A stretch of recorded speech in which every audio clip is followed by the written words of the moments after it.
Muitas perguntas, eu anotei inclusive algumas aqui, deixei anotadas algumas, para que o senhor pudesse responder. Muita gente ficou, não em pânico, mas com medo de, puxa vida, o açúcar prejudica tanto assim. E a primeira pergunta que a pessoa fez, eu me lembro muito bem do Bruno, da cidade alagoana de Igreja Nova, imagine, ele dizendo assim, mas ele falou sobre o açúcar demerara, ele falou sobre o açúcar, um outro tipo de açúcar, Mascavo. o açúcar mascavo, falou sobre os adoçantes, mas ele não nos disse qual é o que faz menos mal. Eu me lembro que o senhor disse, mas ele acho que não captou. De todos esses tipos que o senhor citou, o que pode ser utilizado que faz menos mal à saúde? Bom, Carlos, recapitulando, é bom que todos ouçam, a questão, principalmente as pessoas que têm necessidade de controlar peso, evitar o açúcar, histórico familiar de diabetes ou diabético, é importante a gente aprender a não necessitar de tanto doce na vida, né? Que a vida seja doce sem necessitar experimentar o doce no paladar. Ou tanto doce. Ou tanto doce. Então a gente tem que aprender a gerenciar melhor essa compulsão. Isso é um ponto que a gente não pode esquecer de lembrar, que outros ouvintes estão no ar agora que não foram da semana passada. Então a ansiedade, a compulsão precisa ser controlada, você precisa buscar orientação profissional, tem várias alternativas para isso, para que a pessoa diminua essa compulsão por doces. Aí não havendo e a pessoa necessita sentir o doce para compensar alguma ansiedade, uma compulsão, vem a questão dos adoçantes. Há grandes perigos nessa situação. Você tem já a definição de limite do uso de adoçantes por diário, vários tipos, e a questão do que a gente já colocou aqui, que alguns adoçantes em líquido, principalmente, vêm com conservantes, né? Meus em pó, então são processados, então o ideal é evitar o excesso. Na questão dos adoçantes, o que tem um efeito mais próximo do sabor do açúcar mesmo, que deve derivar da cana, é a sucralose, né, que ela até não é absorvida pelo organismo, ela tende a ter uma absorção mínima, então você tem possivelmente menor efeitos colaterais. Sucralose. Sucralose. Certo. E em pó, a gente orienta que use em pó. O líquido, mesmo stevia, vem com conservante, as pessoas não sabem, que aí as pessoas chegam, às vezes a gente tem que colocar algumas coisas, algumas informações aparecem na mídia, em YouTube, em tudo, as pessoas divulgam, aí a gente vê a questão, o pessoal ouvindo, vários médicos profissionais, doutor Laí Ribeiro, o pessoal elogia, mas as informações a gente tem que ter uma responsabilidade, não chega completa. E a informação não completa não é a verdade absoluta, pode passar a ser uma mentira. Então não é saudável você se encher de adoçante com conservantes. Eles são processados, têm conservantes e pode fazer mal à sua saúde. Então o ideal é aprender a não necessitar de sentir tanto doce no dia a dia. Conter essa compulsão, esse é um ponto. E o adoçante, talvez, provavelmente, a gente coloca aqui que tenha menor efeitos colaterais. O stevia, se você puder tirar do canteiro natural sem conservante, seria o ideal. Em pó seria bom, mas o sabor pode não agradar. E a outra opção, além do stevia, que vem do vegetal, a sucralose. Então o stevia sem conservantes, com mínimo em pó, e o sucralose em pó seriam opções teriam mais saudáveis. São todos processados. Todos. Porque inclusive o stevia em pó. Todos são processados. A gente tem que lembrar disso, que as pessoas falam alimentos processados, recebeu química, todos são mas processados. É o que faz menos mal. Você faria menos mal, seria a opção, já que você não quer abrir mão.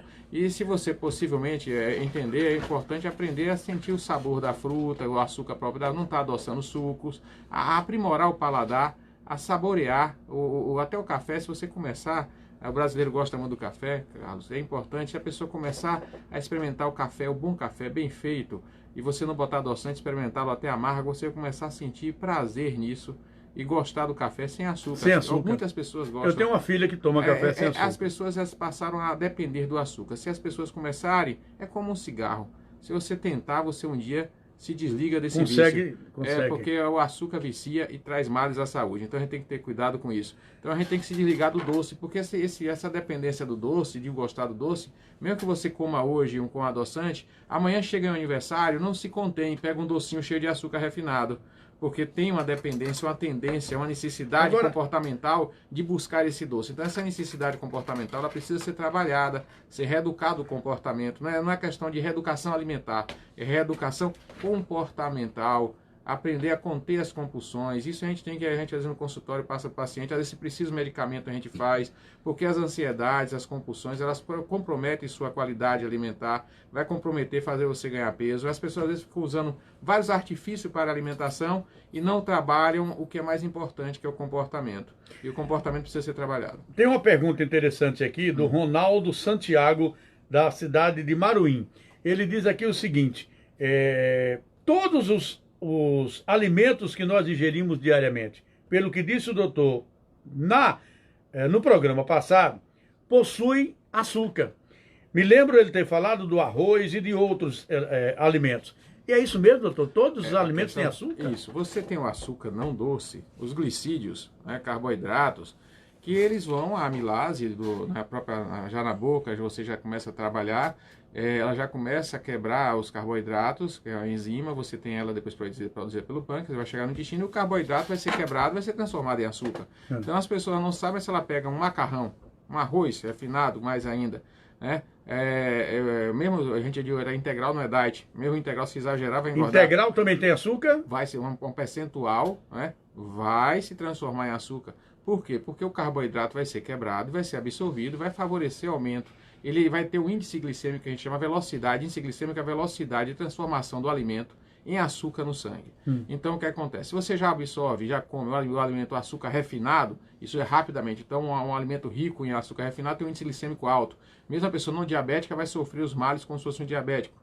Então, se ela tem uma alimentação rica em alimentos de açúcar refinado, isso faz mal.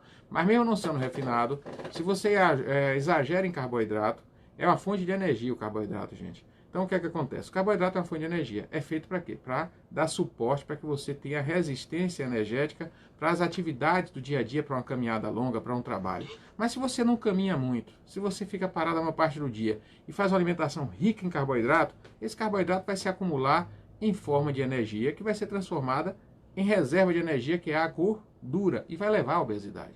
Então, o que é que acontece? Mesmo integral, se você come em demasia, isso vai ser transformado em açúcares, mesmo que mais lentamente, com índice glicêmico menor, e isso vai favorecer a ganho de peso. Então, a gente orienta os pacientes, às vezes, diminuir arroz, comer mais alimentos funcionais, comer mais um pepino, mais cenoura, colocar no prato menos arroz, colocar mais outros vegetais que sejam menos ricos em carboidratos. Eu geralmente anoto isso para os pacientes para ter esse carinho. Vamos no excesso, a gente começar a trabalhar isso, fazer uma reeducação com carinho dentro das possibilidades diárias do paciente, da pessoa, para que ela não tenha sacrifício nem financeiro, né?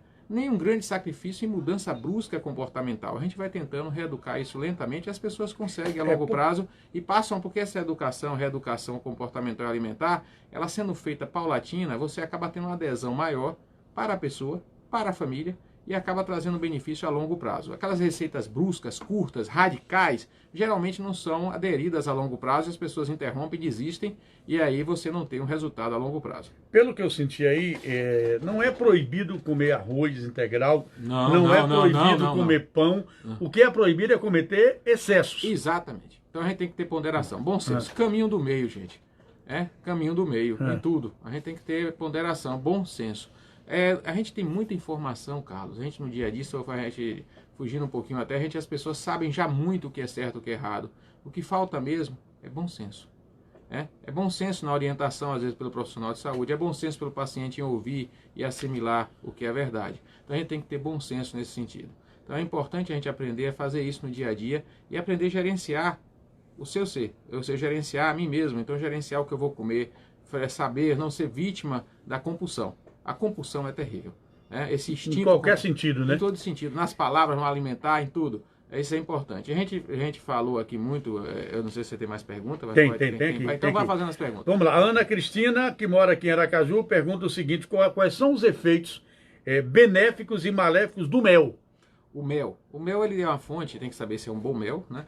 Uma fonte nutritiva, saudável, energética, e também tem outros nutrientes, minerais, vitaminas, é uma reserva alimentar que a abelha faz, né? Sim. Então tem todos os nutrientes essenciais, você vai encontrar muita coisa para formatar uma vida do inseto, e isso favorece ao ser humano como uma fonte também energética de nutrientes. Ela, como é uma fonte energética, né, ela pode engordar, né? A gente tem que lembrar aqui, fazer aquela figura, lembrar do urso. Lembra que o mel é o alimento do urso, urso fortão, urso grande, para que você não exagere no mel. Você pode fazer o uso do mel de forma moderada, ponderada, pouco. Você pode, não é diabético, quer usar um adoçante, uma alternativa aí, um adoçante saudável, pouca, colocando meia colherinha, um pouquinho para quebrar um pouco no café, mas sem exagerar. Lembrar que o exagero É o erro. O próprio mel, em excesso, ele também é prejudicial. Isso, ele também vai aumentar peso, ele vai engordar, por isso que eu lembrei da questão do urso, para lembrar isso, né? Porque E contribui para o aumento também do açúcar também. Também. Aumenta. Também, açúcar. Doutor, essa pergunta eu não me lembro quem fez, mas foi ainda do programa passado, de que o senhor teria dito que algumas frutas, também consumidas em excesso, pode causar problemas de açúcar no sangue. É verdade isso? Porque geralmente alguns dizem assim, coma fruta à vontade, verdura à vontade. Qual é a verdade nisso? Pronto, a fruta, a gente tem que lembrar que a fruta é rica em frutose. Eu vou lembrar você na natureza que se o macaco não tivesse a fruta, ele não aguentaria pular tanto e correr tanto. Então ele tem muita energia. E foi o que eu disse no início para vocês, que toda fonte de energia, a energia em excesso que não é queimada, ela é armazenada. Torna-se então, gordura. Então mesmo da fruta você vai ter isso. Então o que é saudável não quer dizer que não engorde. É o que eu digo sempre até os pacientes no consultório, que integral não é diet, fruta pode engordar. Então é importante a gente ter esse cuidado, estar atento a isso, porque às vezes as pessoas confundem, é comum confundir, o que é saudável eu posso comer à vontade. Esse alimento é saudável porque as pessoas têm vários temores em relação à saúde. Você tem um temor do diabetes, tem um temor do câncer, e as pessoas, o que é que acontece? Confundem, às vezes o que é saudável do ponto de vista porque é natural e favorece uma saúde maior, afastando o risco de cânceres, que a gente já falou aqui, alimentos, se a gente puder de volta, a questão dos processados. Então a pessoa, não vou comer a comida saudável, fruta, vou comer o integral, e as pessoas confundem que esses alimentos são saudáveis do ponto de vista de ter menos elementos de processamento, menos aditivos químicos, serem mais saudáveis do ponto de vista de causarem menos risco de degeneração celular, de processos inflamatórios, de possíveis doenças autoimunes e cânceres. Isso é um detalhe, vão ter menos corantes, então alimentos naturais. Mas os alimentos naturais, eles têm calorias e eles podem favorecer o aumento de açúcar, o aumento de peso e engordar. Por exemplo, cite uma fruta aí que consumida em excesso pode causar muito isso. Saudável, uma fruta saudável, muito saudável, que tem vários elementos que é muito importante. O abacate. O abacate ele é saudável, ele é rico em nutrientes, é um alimento maravilhoso, né? Aconselho todo dia, se a pessoa toda semana puder comer um pouquinho, falo pouco, por quê? Porque ele é calórico. Mas ele puro, com leite, como... Bom, você pode comer ele puro, você pode bater ele, pode bater com leite, pode preparar como você quiser, pode fazer ele em forma de pasta, não tem problema nenhum. Então, sempre saudável. É sempre saudável, mas o excesso vai engordar. A própria laranja, laranja é saudável. Mais um copo de suco de laranja, ele doce, uma laranja, você vai sentir ali, ele tem calorias. Sim. Então, se você tomar exagero, você exagerar, vai ganhar peso. Saudável, mas dele, quando você utilize com moderação. Com moderação, vai engordar do mesmo jeito. Então, não é comer um cacho de banana todo, né? A banana, ela é muito saudável, rica em potássio, em triptofano, mas ela é calórica, é uma fonte de energia. Então, se exagerar na banana, vai engordar. O pessoal tá ligando para... Esse aqui é o seu, Carlinhos? Não, o pessoal tá ligando para o WhatsApp, não ligue para o WhatsApp, mande mensagem de voz ou de texto. Ligar, a gente não consegue atender o número do WhatsApp. Bom dia. É verdade que para quem tem a pressão baixa é bom comer coisas mais salgadas e que o açúcar ajuda quem tem pressão alta? Vixe, que pergunta. Duas perguntas boas. O açúcar não ajuda quem tem pressão alta e muitas vezes o açúcar esconde sais. Tem bolos que são doces, mas que tem sal, e o açúcar esconde o sal. Tem biscoitos que são doces, mas tem sais, o açúcar esconde o sal. Pelo contrário, o açúcar pode ser um disfarce para uma comida com sal. Então, cuidado, o açúcar não ajuda a melhorar a pressão, tem que ter cuidado com isso. E a outra questão que ela falou citou até... Quem tem pressão baixa, se comer com quem tem pressão baixa... vai subir o sal, claro. O que mais favorece o aumento da pressão é o sal. Não, mas ela falou diferente. Ela falou que quem tem pressão baixa... Mas a gente tem que ter cautela com isso. Se a pessoa... mais salgado. Tem que ter cuidado com o excesso de sal. Essa pessoa tem que fazer avaliação médica, ver acompanhar, para não estar daqui a pouco tendo efeitos colaterais. O fato de ter a pressão baixa não quer dizer que você possa exagerar no sal, né? Isso, né? Então é bom conversar com o seu profissional médico, saber realmente. Às vezes a pessoa tem uma pressão baixa e está com sintomas que ela atribui à pressão que ela acha que é baixa, tem que saber se realmente é baixa. Tem pessoas que vivem bem sem tontura com a pressão de 9/5 e não tem tontura, não tem nada, que tem uma boa perfusão, a bomba bate bem, satisfaz seu funcionamento. Então tem que saber realmente o que está sentindo, porque a pessoa pode atribuir algum sintoma, uma pressão baixa e tem outro problema. É bom fazer uma boa avaliação. Eu anotei aqui a pergunta da Júlia, inclusive ela é funcionária do comércio. Ela pergunta, vamos primeiro aqui o ouvinte, porque aqui já está anotado. Bom dia, Carlos Ferreira, meu nome é Jéssica, moro na 13, gostaria de saber se faz mal café, eu sou muito viciada em café. Se eu não tomar café, me dá uma agonia. O Aécio, meu técnico, também é a mesma coisa aqui. Ele passa mal se não tomar café. Olha só, Júlia. Você certamente irá viver muito. Né? As mulheres estão vivendo muito, vivem mais que o homem, cerca de 7 anos a mais que o homem, né? Então, nós temos as mulheres vivendo bem mais e se aposentando antes, até aproveitando aqui. Então, as mulheres têm uma vantagem em relação muito grande. Essa vantagem, ela deve ser bem vivida, bem trabalhada. O café, ele pode atrapalhar a longo prazo a boa longevidade do seu sistema ósseo. O excesso de café pode causar osteoporose. Né? O café pode trazer distúrbio gástrico, se tomado em excesso. Pode fazer uma arritmia no futuro, você não sentir, ter um problema cardíaco sério. Então, o café ele tem o lado bom, mas tem os perigos. É como se fosse um alimento de efeito natural, até terapêutico. Né? A cafeína, ela ajuda a melhorar a concentração, memorização, quando a pessoa vai fazer uma prova, vai estudar, ficar mais alerta, render mais, mas o excesso pode trazer efeitos colaterais. Você tem lá a cafeína, uma substância que ela pode trazer alguns benefícios do ponto de vista de cognição, de concentração, de despertar, deixar você mais alerta, mas ela pode também trazer efeitos colaterais. E os efeitos colaterais dependem justamente da dose. Então o excesso de café pode trazer problemas, tenha cautela. Qual é o ideal do café? O ideal é, de preferência, evitar à noite, para não ter distúrbio do sono, né? Você não precisa estar... E se utilizá-lo pouco pela manhã, em uma quantidade pequena. Uma xícara de café? Uma xícara pequena ou meia xícara, e se precisar diluída com leite, como as pessoas fazem, uma quantidade pequena, você não precisa exagerar. Uma vez por dia? Uma vez por dia é o suficiente, você gosta do café, ele não vai fazer mal, uma quantidade pequena pela manhã, mas aquele ritmo de tomar cafezinho o dia inteiro, ele... Pode provocar o quê? Gastrite, alteração gástrica, você pode ter refluxo, você vai aumentar a azia, você pode ter taquicardia, acelerar o coração, ficar irritado, pode trazer efeitos de comportamento, o café pode acabar deixando você mais alerta demais, né? Então o que acontece? Você fica com a irritabilidade,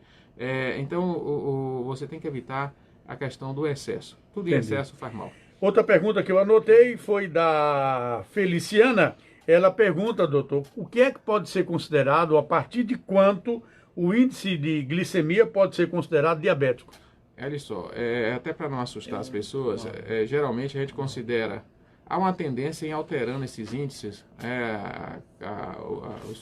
as entidades médicas no mundo inteiro, você tem consensos, e há uma tendência em ajustando esses índices.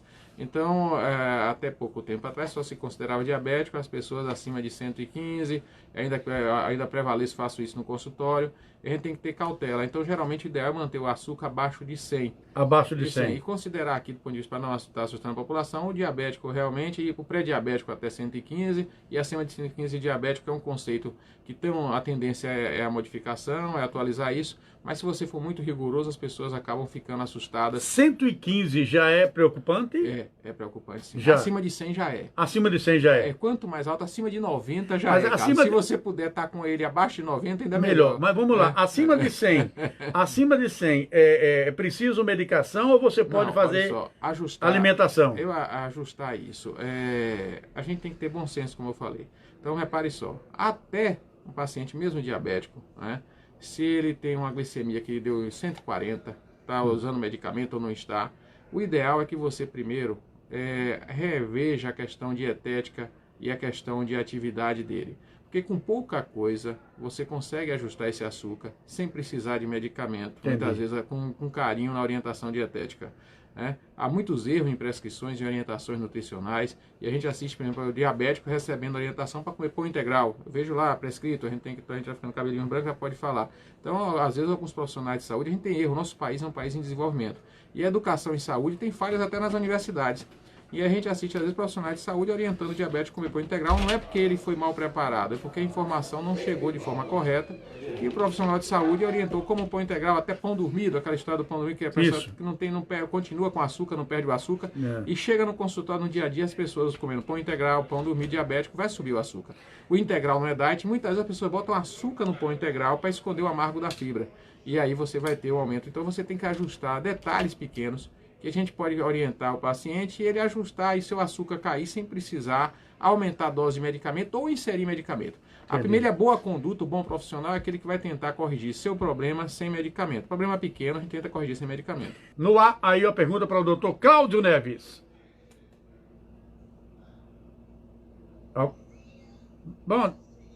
Bom dia. Virgínia, Bom dia, Virgínia. eu tenho diabetes, tenho uma estantice forte. Eu quero saber se o suco do maracujá, eu estou tomando sem o açúcar, café sem açúcar, já tirei isso. Se o suco do maracujá, ele diminui a pressão, se ele reduz a pressão, eu quero saber. Bom, que Deus tome conta de vocês tudo. Amém. Pois não, doutor Antônio Cláudio Neves. Amém. Inicialmente é o seguinte, parabéns, a senhora tirou o açúcar do café, está de parabéns, gostei da sabedoria, certamente irá aumentar seu tempo de vida, vai viver mais.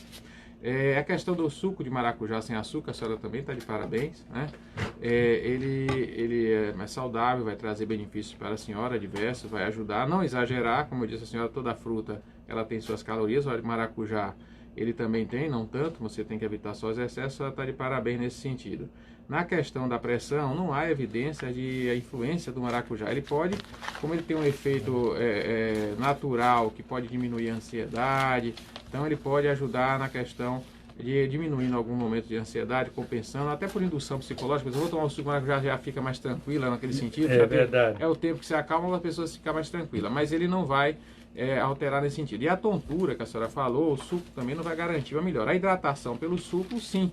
Se a senhora se hidrata, porque às vezes a tontura é uma falta de hidratação. A pessoa, a partir dos 50 anos, 60 anos, ela começa a perder percepção da sede, começa a não beber muito líquido, e a falta de líquido pode gerar aumento da tontura, agravar os sintomas vasculares. Então a senhora tem que, primeiro, é importante fazer uma avaliação vascular, como é diabética, fazer o scan de carótidas, fazer avaliar se as artérias que levam sangue para o cérebro estão bem livres e permitindo a boa perfusão sanguínea, porque essa tontura pode ser indício de sintomas de que esteja já tendo alguma alteração vascular e que é bom acompanhar com mais carinho, e não esperar somente o maracujá resolver isso. Agora, não pare o seu suco sem açúcar, está de parabéns, se hidrate bem, a senhora está de parabéns, mas avalie essa tontura que a senhora falou com mais carinho, é importante.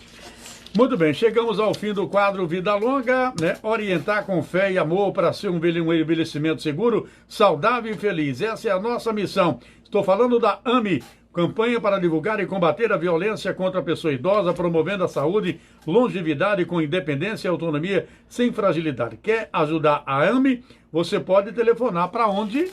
Tá aqui, olha. Curso Segredos para Longevidade Saudável. Quartas-feiras, 16 horas, na Rua Campos 609. Vou repetir o endereço, Rua Campos 609, Cursos Segredos para Longevidade Saudável. Às quartas-feiras, 16 horas. O telefone 3211-4001. 3211-4001. Lá você vai estar com o doutor Cláudio Neves. Obrigado, doutor. Eu que agradeço a todos o pessoal que faz o curso Segredos, Dona Vitória. Temos alguns idosos que há mais de 10 anos, Carlos, toda quarta-feira se reúnem para discutir a questão de fé e informações sobre longevidade. Eles fazem isso, a gente tem a Associação dos Amigos dos Idosos do Brasil. As pessoas que quiserem participar, como você falou, é quarta-feira. E o telefone é o 3211-4001, 4001, 3211-4001. Pode participar e temos pessoas boas que contribuem, são voluntárias, ajudam e vão estar lá. E a gente discute sempre informações e tem pelo momento que as pessoas perguntam sobre saúde, a gente está presente. Tem um pessoal que passa informações atuais sobre o que é importante para envelhecimento com saúde. Legal. E a gente lá, interessante que outro dia chegou lá uma representante, fez um teste com todos os participantes da longevidade arterial e deu a idade das artérias, deu abaixo da média em relação a todos os lugares que ela passou, ou seja, o pessoal do grupo do curso Segredos para a Longevidade estão com envelhecimento saudável, abaixo da idade da maioria dos lugares que a mulher passou. Foi interessante, eu achei isso interessante, é um grupo muito saudável. Legal. Eu tenho orgulho disso. Quarta-feira, participe, portanto, aí na Rua Campos 609,